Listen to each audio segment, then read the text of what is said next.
Assalamualaikum warahmatullahi wabarakatuh. Perkenalkan, nama saya Salsabila Terefada dengan NIM A501244140. Saya berasal dari kelas B. Di sini saya akan menjelaskan apa itu tentang landasan yuridis. Pemahaman landasan yuridis.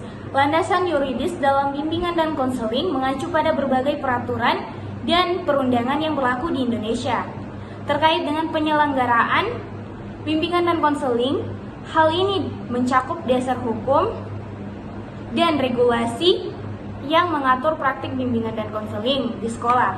Landasan yuridis ini penting untuk memastikan bahwa praktik bimbingan dan konseling dilakukan sesuai dengan ketentuan hukum yang berlaku, termasuk dalam hal privasi, perlindungan data, dan perlindungan anak.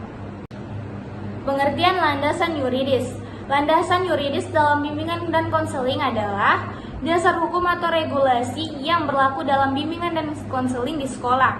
Ini termasuk undang-undang, peraturan, dan peraturan yang diterapkan pada sekolah dan guru BK.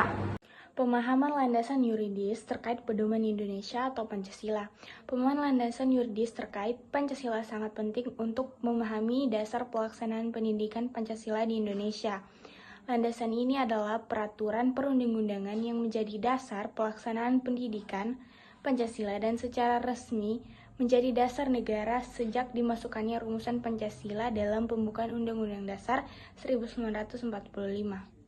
Perubahan perkembangan landasan yuridis. Landasan yuridis mengacu pada aspek hukum adalah suatu sistem dalam konteks perkembangan hukum di Indonesia. Landasan yuridis dapat terjadi melalui pembentukan dan perubahan peraturan perundang-undangan. Misalnya dalam sistem pendidikan nasional, perubahan mendasar dapat terjadi melalui undang-undang Sidiknas yang mencakup aspek demokratisasi dan sentralisasi. Dasar teori landasan BK yang lain terhadap landasan yuridis. Teori landasan yuridis merujuk pada pendekatan yang digunakan untuk membangun kebijakan atau aturan yang berlanjut dan efektif.